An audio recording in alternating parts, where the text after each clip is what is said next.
Hello, and welcome to 5 Minute Math. Today we are looking at the fourth grade concept of relative sizes.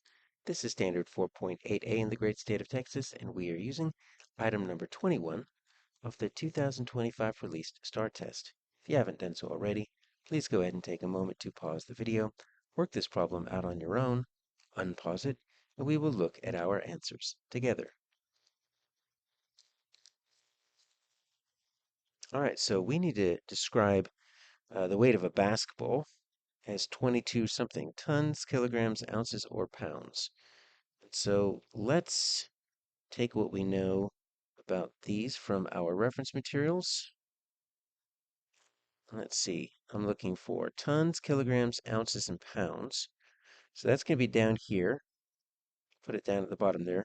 You see my weight and mass category there.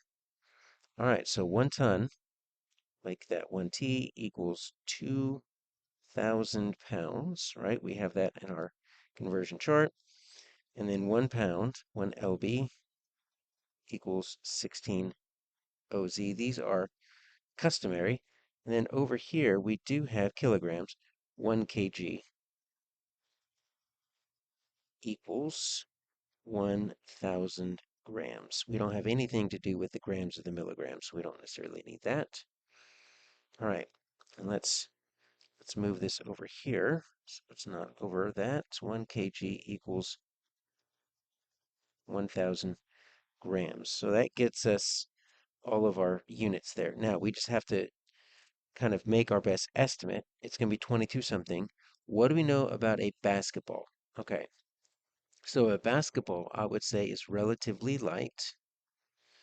And why do I say it's relatively light?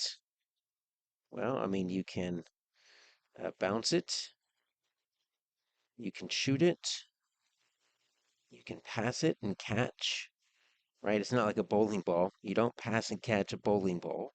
That would be much too heavy.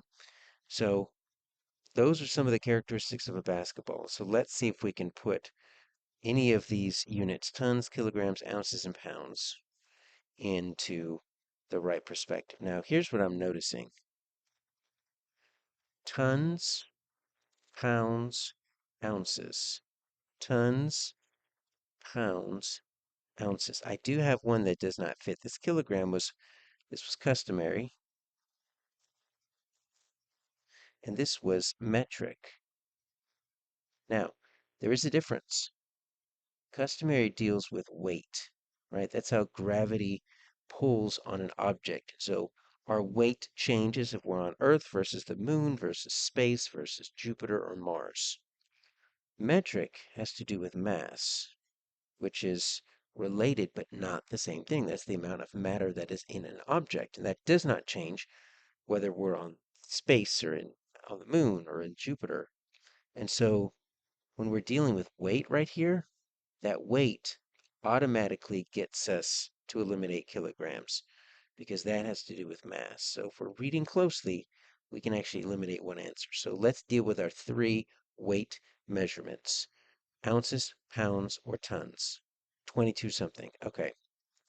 So let's start with our smallest one, 16 ounces. Okay, so 22 ounces.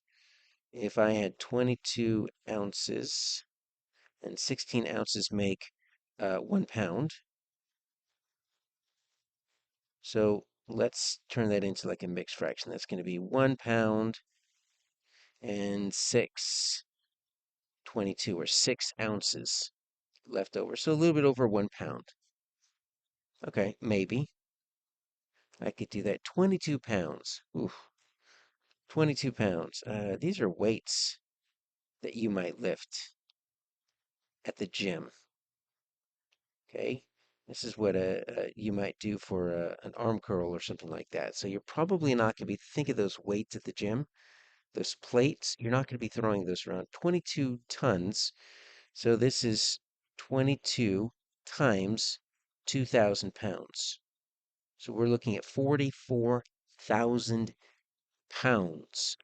That's a definite no. So we're stuck between these two, but think of the 22 pounds as weights to this gym. That's not going to work either. So the best answer is going to be C, 22 ounces.